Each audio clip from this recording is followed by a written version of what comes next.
So ముందుగా ఈరోజు ఇక్కడికి విచ్చేసిన తల్లులందరికీ వాళ్ళకి సపోర్ట్ చేసి ఈ కార్యక్రమాన్ని ఆర్గనైజ్ చేసిన రవికుమార్ గారికి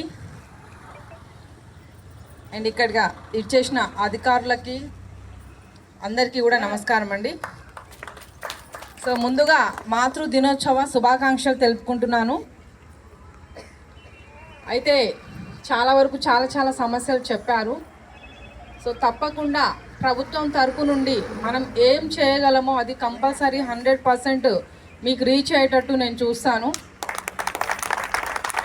అలాగే ఇది ఓన్లీ అంటే ఇప్పుడు కండరాల క్షీణత అనేది కాకుండా మన జిల్లాలోనే ఒక పెద్ద ఎత్తున నెక్స్ట్ ఇయర్ వరకైనా ఒక పెద్ద ఎత్తున అన్ని విభాగాల వాళ్ళు అంటే వినికిడి లోపం ఉన్న వాళ్ళు కానీ, దృష్టి లోపం ఉన్న వాళ్ళు కానీ, ఆర్థోపెడిక్ వాళ్ళు కానీ, సో అందరం కలిసి ఒక ఫంక్షన్ హాల్లోనే పెద్ద ఎత్తున ఈ కార్యక్రమాన్ని నిర్వహించుకొని అంటే ప్రతి ఒక్క తల్లులకు కూడా ఎవరైతే వాళ్ళ పిల్లలకు సేవ చేస్తున్నారో వాళ్ళ అందరినీ కూడా సత్కరించే భాగ్యాన్ని కలిగించాలని, ఆ విధంగా మనం ముందుకెళ్ళాలని కోరుకుంటున్నాను.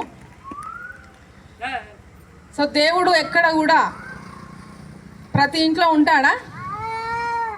ఉన్నాడు కదా. కనిపించిన ఆ దేవుడికే